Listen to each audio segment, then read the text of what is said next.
Welcome back to Coffee and Conversation. No coffee, but I do have water this time. And that is because, as I mentioned, one of our viewers very kindly and very gently reminded me that I really shouldn't be drinking as much soda as I do. And it's not like I didn't know that. It's just, I kind of needed a kick in the butt to do something about it. So, water, no coffee, because it's very warm here today. It's been very warm for the last 3 or 4 days. I don't think it's going to last. I think this is just one of those little week-long hot spells that we get at the end of summer here.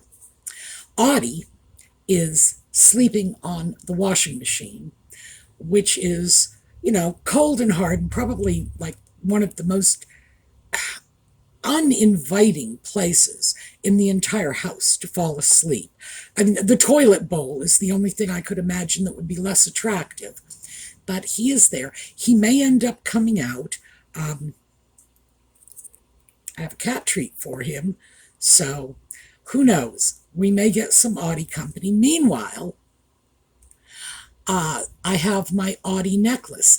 This was made by Steph, and that's Stephanie Wilson. She's one of our suemeangels, and Steph is a jewelry maker and repurposer, and this is a darling piece. I don't wear it on the videos very often, but out in the real world, I wear this thing all the time because I love it, and the cord is very long, so it's adjustable. I can keep it up here if I want to, or I could drop it down several inches. It's an extremely versatile piece. And Steph, by the way, has an Etsy shop called Stephanie's Beads and Baubles, I think. I will look it up, and I will see if I am correct about that. But that's what I think it is. And she does the most interesting beadwork pieces. So, anyway, this is a beautiful piece from Steph. So we've got Audie here in spirit, even if he doesn't deign to share his presence with us. But I think he will. Okay, yellow. Yellow for Catherine, for Lex's mom, for everyone dealing with cancer. I'm sorry it's just the earrings, but hot day, and yeah, I've got a limited amount of yellow tank tops. I think that limited amount is like one, and I'm not sure where it is right now. So this is what we're dealing with for the yellow. And let's see, where do we want to go from here? Oh, Audie, the treats. Yes. Okay, once we actually get into the video, I will get more into that. But Audie has been unusual and unusually demanding lately. But I don't know. If it wasn't me, if this was somebody else talking about it, I would say this is funny. But it's me, so it's not funny. The treat. This is his new favorite treat. It is Temptations Little Spoonfuls. It's a little moist treat in a little sort of very shallow cup. And we've got this little foil lid on the top, and you peel off the foil lid very carefully so the treat doesn't stick to the lid. And the way it works is, see, there's a little tab here. You hold it by the tab, and a cat immediately jumps into your lap to lick the treat out of the tub. Or the cat will come over and sit at your feet. You have to crouch down, hold the tub, and let him lick. Or he'll go climb up onto the counter, and you have to go over, follow him with the treat, and hold it, and let him lick. And you notice the common denominator is, I'm holding this while he licks it. Yeah, that seems to be part of the process. So now I am like cat food dish holder. I'm not sure how this has happened, but my status around here is like dropping by the day. Lord knows what he's going to have me doing next. But because yesterday was Halloween and Audie couldn't go out, and he was actually pretty good-natured about staying in on Halloween. So comes in, and I, well, like I say, he was good-natured, but I felt sorry for him because this is, well, it's his holiday. I was wearing my Audie ears, and there were no children for him to play with or follow around. He used to play. We had two little boys across the street, and he used to go over and play with them. And they were fine with it, even though Audie doesn't always play very gently. Those boys have a cat of their own, and so they were fine with it. Uh, he really, he really does love children in all the wrong ways.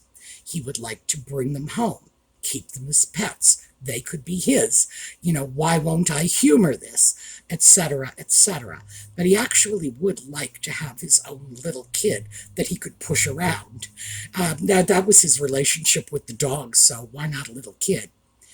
And I think he gets a little sad when he is cheated out of this, because in the run-up to Halloween, the kids get very excited. And then Halloween comes, and the kids have been excited, and Audie sees them coming and going on the school buses and so on, and some of that excitement gets communicated to him. And then Halloween comes along, and they don't get to go trick-or-treating, not around here anyway. So it's the excitement builds up, and then it's a complete anticlimax when he doesn't have anything. It's like he's been looking forward to it, and then nothing.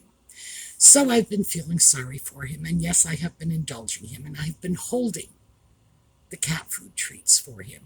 So I guess I have no one but myself to blame. All right, we are going to take a look at the intro, and then we'll be back.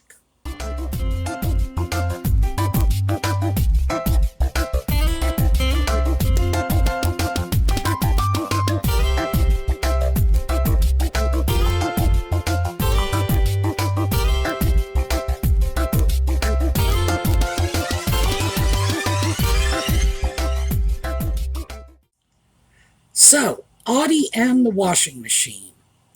I think I might know why he's on the washing machine. I've been doing a little rearranging in my bedroom, not the major furniture or anything like that, because I like it all the way it is, but other little stuff. And Audie doesn't like change. No cat does. This is not anything that's unique to Audie. If you start moving, you can move anything. You can change out the throw pillows. And if you have a cat, they're going to notice and they're going to complain. So I've been changing things out in the bedroom. And even though I made a point of making sure he had a couple of nice, cushy places to sleep, because I have 8 pillows on my bed now because I added pillows, so that he'd have something to snuggle into, because I knew he wouldn't like it that I had done a little rearranging. I thought, oh, here are some pillows. Nah, washing machine. And I also made sure there were other little places where he could just snuggle in. No. Whatever it is I'm doing, it's not anything a cat wants. So I think that's why he's retreated to the washer. Or it could be that because it's been warm and the washer is cold metal. Maybe that's it. Regardless. The reason I was doing some rearranging in the bedroom is because I went out, I was about to say last week, but that's not true. It was the week before last, and bought a new mattress. So I have to arrange to have the new mattress delivered, and I thought, I'll rearrange some things, make it easy for myself. All I'm going to have to do is strip the bed. They can take the old mattress out, bring the new mattress in, and I won't have to worry about, anything else in the way. Made sense to me. Because ordinarily, right now there are 8 pillows on my bed. So what can I say? It's a very cat-friendly environment. But it's not a mattress mover-friendly environment. Those two categories being mutually exclusive. So the reason I went off and got a new mattress, and we talked about this last weekend, decision fatigue, is I realized I wasn't sleeping as well as I have been. And this is unusual because I should be sleeping better because I have been losing weight. That has been sort of my little goal lately. Oh, yeah. Don't let me forget to tell you the upshot of that later. Yeah, right. Like you can actually tell me this. I will try to make a point of remembering this all by myself. Sometimes I honestly forget you are not sitting across the table from me. Okay, bed comes in, and at that point, hopefully, we're going to be getting some decent sleep. But I have not been sleeping well. Again, losing weight, you would think I would be sleeping better. No. And I think it just might be because I've never really been crazy about the mattress I have. And it's probably just, whatever the life expectancy of these weird compression foam mattresses are these days. Mattresses are not made the way they were when I was not just a kid, but even a young adult. There were inner springs in the mattress, and then you would have like a box spring, and it was just, it was this whole massive structure. And it's not that way anymore. Now they are like preformed foam things that they can mail them to you. And they'll come to your house and UPS will drop it off, bed in a box. It's like, wow. But it's very different. I'm still trying to catch up to the technology. But I think that's the bottom line. The X mattress is just, it's no longer as comfortable as it once was. So a couple of weeks ago, I go out, I get a new mattress, and I need to call them sometime next week. Gosh, you can see how decision fatigue is affecting me. If I don't want to deal with it, I'm just not going to. It's been 2 weeks. It'd be a good idea if I'd call them up and say, hey, drop it off. It's mine. It's sitting in the store. It's been paid for. It's like there's no excuse for this except decision fatigue. And remember, the cure for decision fatigue is getting a good night's rest. So you would think I would be motivated to get the mattress out here. Yeah, no. If this were somebody else's life, I would think it's funny. This is my own life. I think this is a tragedy. So that was why I had to deal with getting things organized. Now, what was it I told you to remind me of? I'm going to pause for a moment and try to pick up my train of thought. I might actually have to format this video, watch what I just said to remind myself. Okay, after that brief break, now I'm back on track. The reason that I felt I had to lose weight in the first place, and I might have mentioned this, I'm not sure if I did, is I need to have my left knee replaced. And the doctor was saying, no, you need to lose some weight first. So, yeah, well, that's easier said than done when your left knee is in free fall and you can't go out and walk.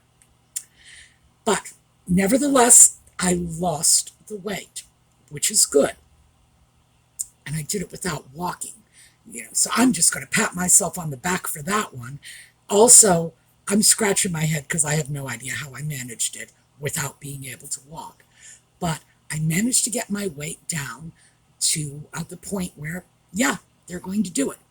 So last week, on Monday, I went in to see the doctor. Said, you told me lose weight. I did. When are you going to replace my knee? And he said, I'll give you my first available surgery date. And I'm like, oh, goody. It was March 17th, St. Patrick's Day.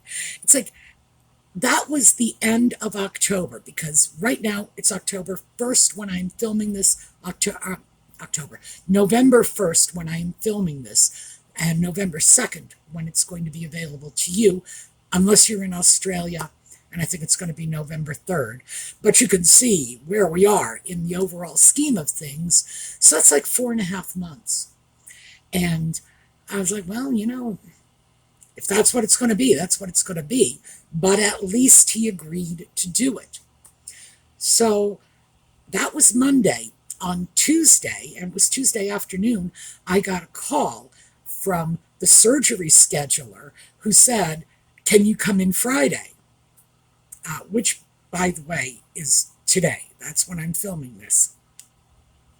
Unfortunately, I didn't get the message until after 5. I think they called me around 2:30, but I didn't get the message until after 5.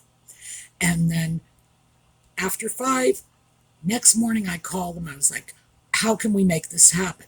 Well, by then, that was Wednesday morning. They were not going to get all the tests done because these days, they want to test everything. It's like everything.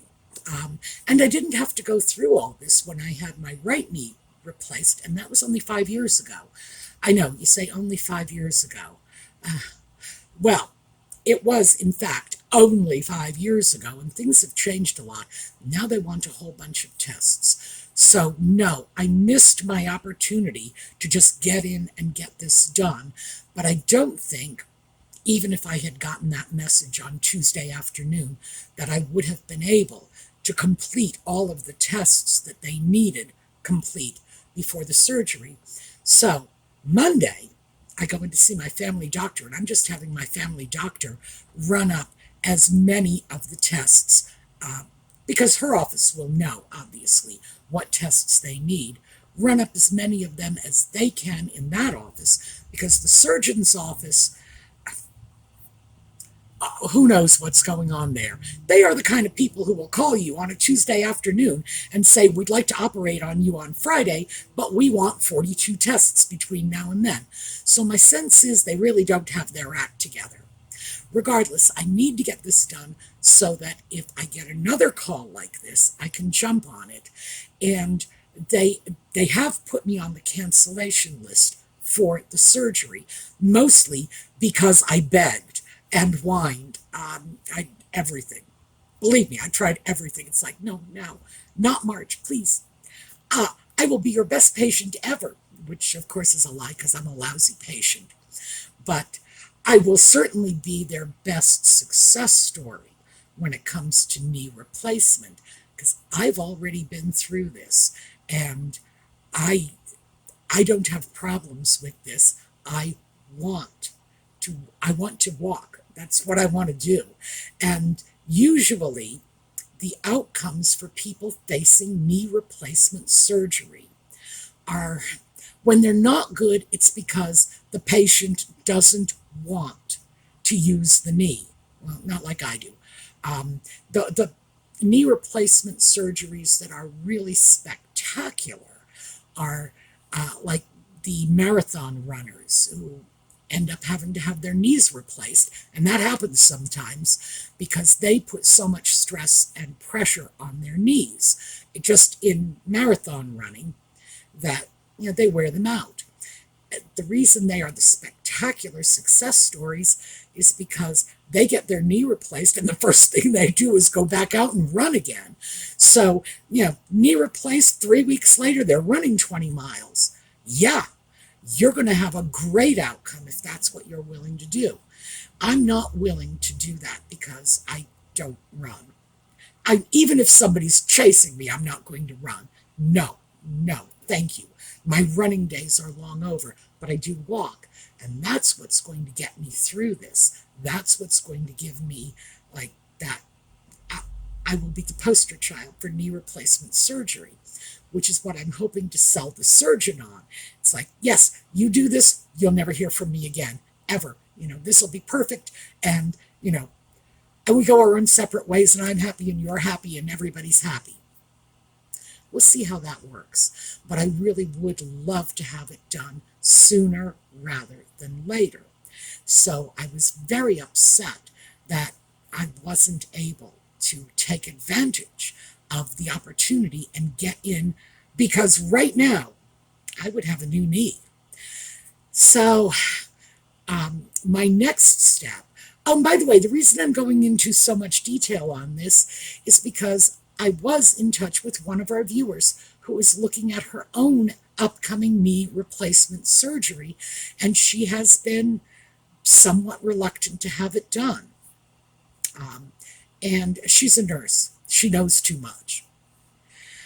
And that is very true. If you know too much, it can be very daunting. I am not a nurse, but I am a researcher. So before I had my right knee replaced, I did a lot of research, and I found out that 44% of patients with knee replacement surgery within 2 years of having their knee replaced, they're dissatisfied. They do not feel it was a worthwhile surgery. They do not feel they are in less pain than they were in before. And essentially, they're, I don't want to say they're failures, because in fact they do have new knees, but they're not happy with it. And so, yeah, I get it. If you put any research into it at all, you can walk away with a very distorted picture of what's going to happen. But the thing is, I did a little more research, and I started looking at the outcomes for patients who had strong physical therapy before and after the surgery. And those are the patients with the good outcomes. So, yeah, I'm paying a great deal of attention to this. But of course, you have to really want to get that result. You have to really want to get out and walk and be physically active. So, what can I say? I do, and as a consequence, I feel this is very positive. But I did want to throw it out there. I am looking at this with excitement. I want this surgery. Oh, so much. So what happens next is Monday I go in for as many of the tests as we can get taken care of. I am still waiting. By the way, this was Wednesday when I started making phone calls to the surgeon's office saying, can somebody please tell me what tests I need? They're not really stressed about it, because the way they look at it, my surgery date is sometime in March. So they've got 4 months to work this out. The way I'm looking at it, I could get another call next week saying, we have a break in the schedule. Can you take it? And I want to be in a position to say, yes, throw me in there. So we're kind of working at cross purposes.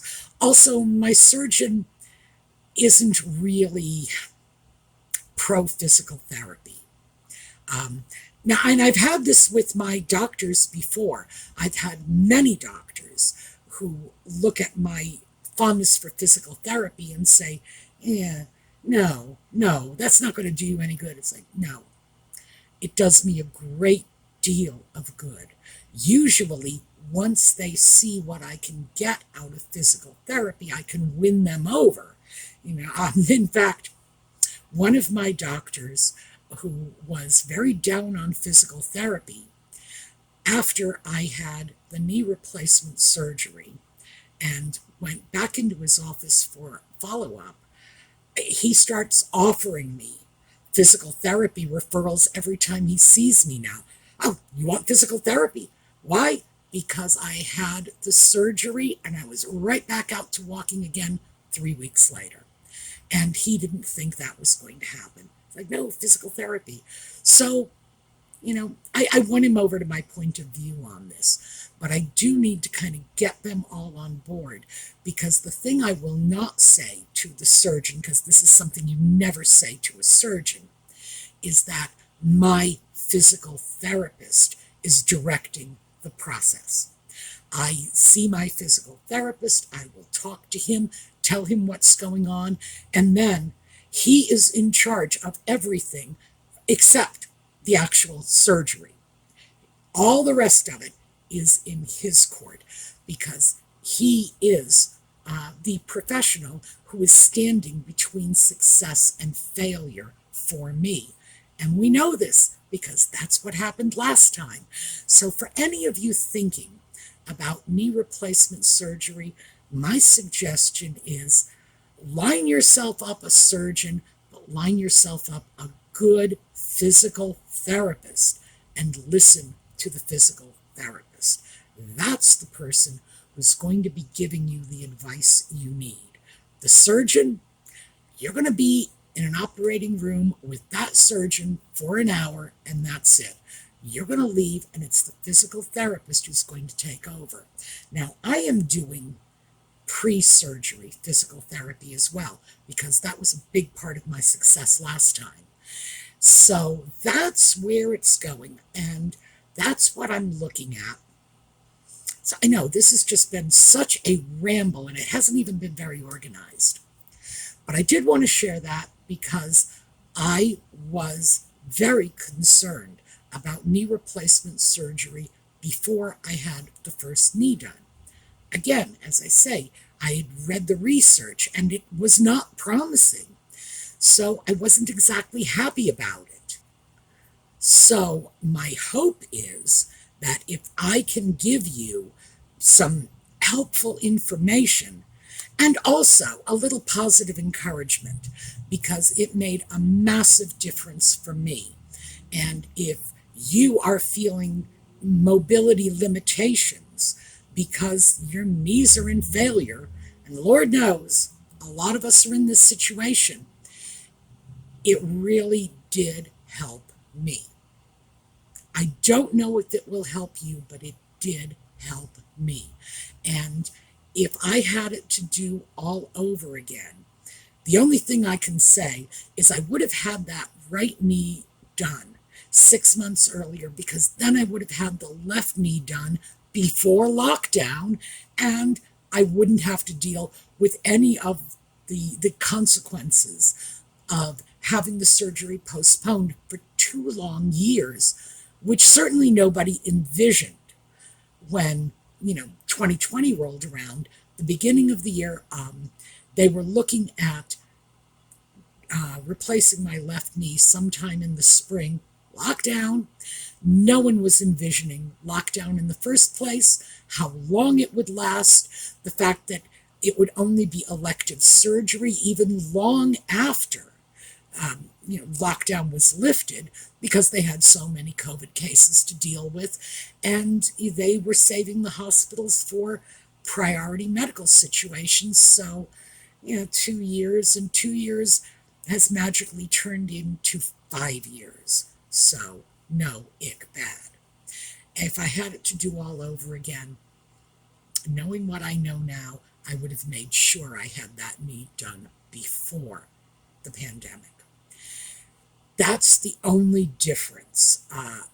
And I would say, if you're looking at this, do it.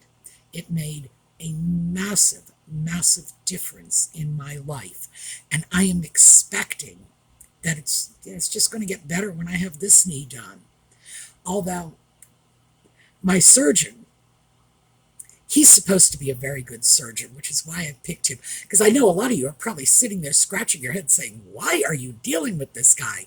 Yeah, he doesn't like physical therapy. He told me that I shouldn't do pre-surgical physical therapy, because then I wouldn't have any physical therapy left on my medical insurance for post-surgical physical therapy. And I'm sure he's a wonderful surgeon. Everybody says so. But he's definitely not a very adept insurance coordinator, because that's just not how it works. It's not. Your doctor says you need physical therapy. Your medical insurance pays for the physical therapy that your doctor and your physical therapist believe you need. That's how it works. So I don't know. I have a knack for picking these crackpot doctors, don't I? But like I say, he's supposed to be a great surgeon. It's just I wouldn't hire him as an insurance billing clerk, not on your life. But yeah, he's down on physical therapy. Maybe he'll get me in 4 months. He also says that The second knee replacement surgery is usually more unpleasant than the first, which is not the sort of thing you want to tell a patient. And I'm not worried. When I had my left knee done, an hour after the surgery, I was up and walking. And not just up and walking, I walked 3 miles that day.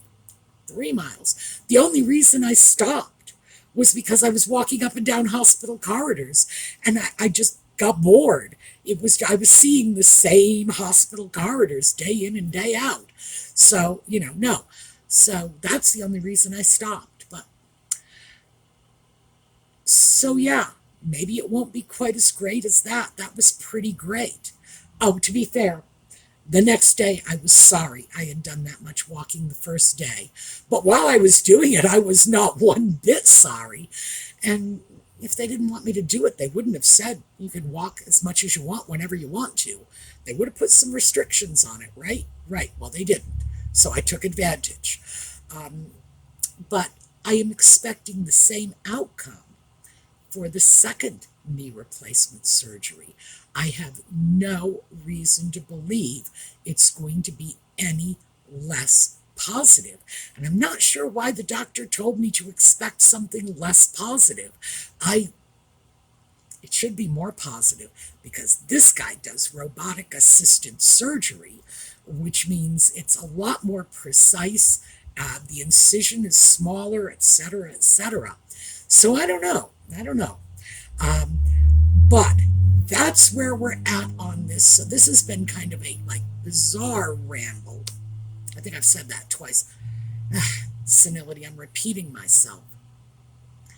But that's why I need to get that mattress in here now so that I can at least get a decent night's sleep, because that whole decision fatigue thing, that's something I'm really not sure I want to be dealing with if I'm looking at surgery. But I'm also, by the way, absolutely convinced I will not be losing any video time in this process. I truly believe that all I'm going to need to do, because this surgeon does his surgeries on Friday, is put one video in the bag for our coffee and conversation programming on the weekend. As long as that Saturday morning video is taken care of and I can just get it uploaded, scheduled, and good to go, we'll be fine. I won't even miss an upload. So that's what's going on. That's probably why the cat is sleeping on the washer. And the cat sleeping on the washer is why I am hand feeding the cat treats, because I do think Audie has had a bad time of it lately. No Halloween celebration, no little kids. I just moved pillows around in his bedroom. And he'll be fine, by the way, when I go in for surgery, because Jane will come over, and Jane gives him extra treats. And Jane will hold treats for him, because we're both suckers. I mean, we get pushed around by that cat like you wouldn't believe. But yeah, she'll hold treats for him. She'll let him lick it out of her hand. She will stand there and wait until he finishes the whole thing. So Audie's little life is going to be absolutely fine. But that is what's going on. That's what I've been sort of moving toward. That was the reason that I needed to lose weight. But I did it, and I am pleased with that. And if you're interested, we can talk about that. How it came about, the process I went through. But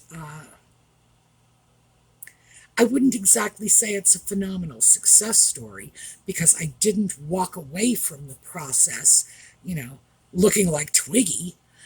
But I did end up losing 50 pounds, that is the excess weight I gained post-pandemic, 50 pounds,